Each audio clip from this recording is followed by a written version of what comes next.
Welcome to my YouTube channel maths concept by Pappu. आज हम लोग इस वीडियो में बात करेंगे झारखंड बोर्ड परीक्षा 2026 के लिए क्लास 10 विज्ञान, जिसमें सेट 1 लिया गया है। पहला प्रश्न है, समतल दर्पण द्वारा बना प्रतिबिंब क्या होता है? तो समतल दर्पण द्वारा बना प्रतिबिंब सीधा भी होता है, वस्तु के बराबर भी और आभासी भी। इसलिए इस क्वेश्चन का आंसर होगा ऑप्शन नंबर डी। दूसरा प्रश्न है, अवतल दर्पण की फोकस दूरी क्या होती है? तो अवतल दर्पण की फोकस दूरी ऋणात्मक होती है, ऑप्शन नंबर सी। तीसरा प्रश्न है, गोलीय दर्पण की चौड़ाई को क्या कहते हैं? गोलीय दर्पण की चौड़ाई को हम लोग द्वारक कहते हैं, ऑप्शन नंबर सी।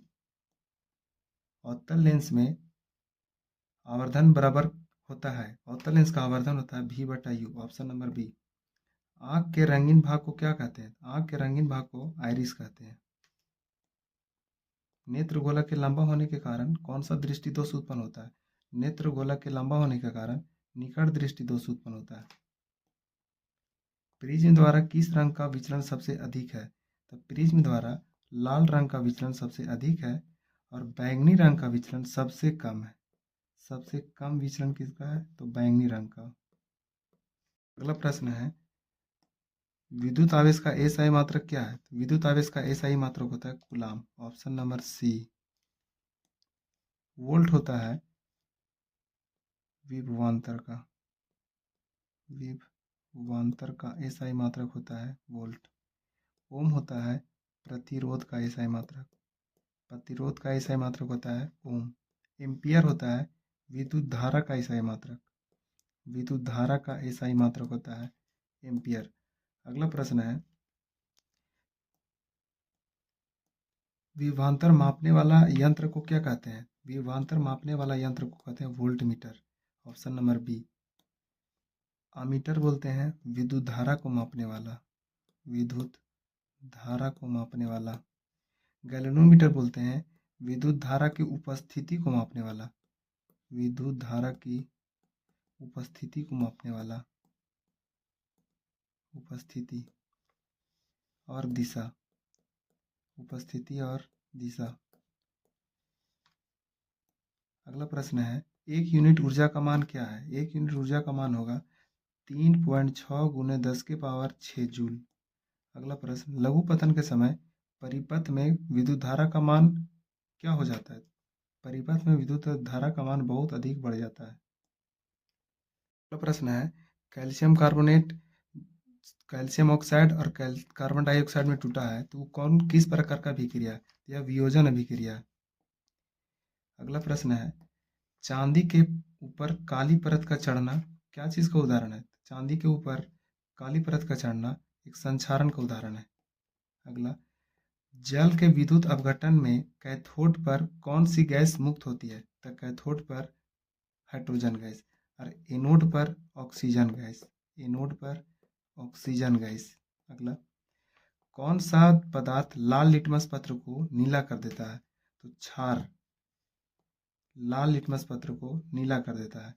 और अम्ल जो है वो नीला लिटमस पत्र को नीला से बदलता है लाल में।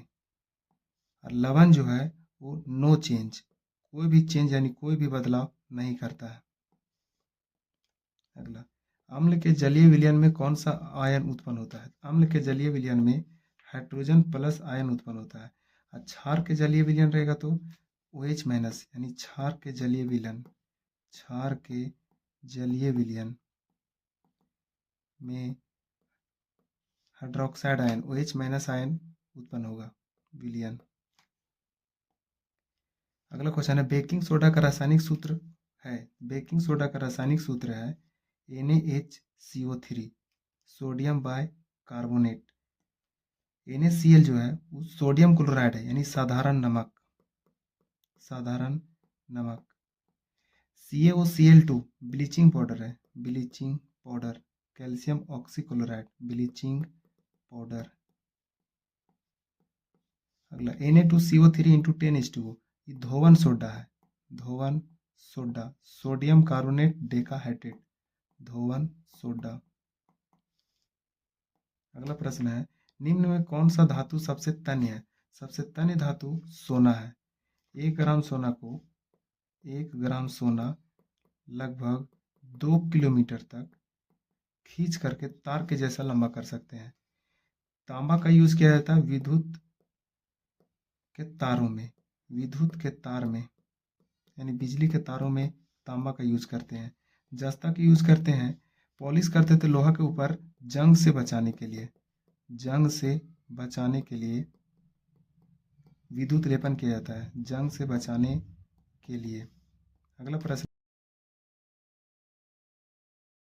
है, पारा और एक अन्य धातु के मिश्र धातु को क्या कहते हैं? पारा और एक अन्य धातु के मिश्र धातु को हम लोग कहते हैं अमलगम। पीतल, कॉपर और जिंक से मिलकर बना हुआ है। कांसा, कॉपर और एसेन से मिलकर बना हुआ है। सोल्डर, एसेन और पीबी से मिलकर बना हुआ है। एसेन मतलब होता है टीन और पीबी मतलब होता है लेड यानी सीसा। अगला, कार्बन की संयोजकता कितनी है? कार्बन की संयोजकता 4 है।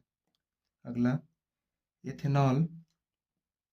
इथेनॉल जब सोडियम से अभिक्रिया करके कौन सा गैस मुक्त करता है यानी कौन सा गैस बनाता है? तो हाइड्रोजन गैस बनाता है। यहाँ पे उसका अभिक्रिया लिखा हुआ है, देख सकते हैं। इथेनॉल है, सोडियम के साथ अभिक्रिया करके सोडियम एथॉक्साइड बनाता है और हाइड्रोजन गैस मुक्त होता है यहाँ से।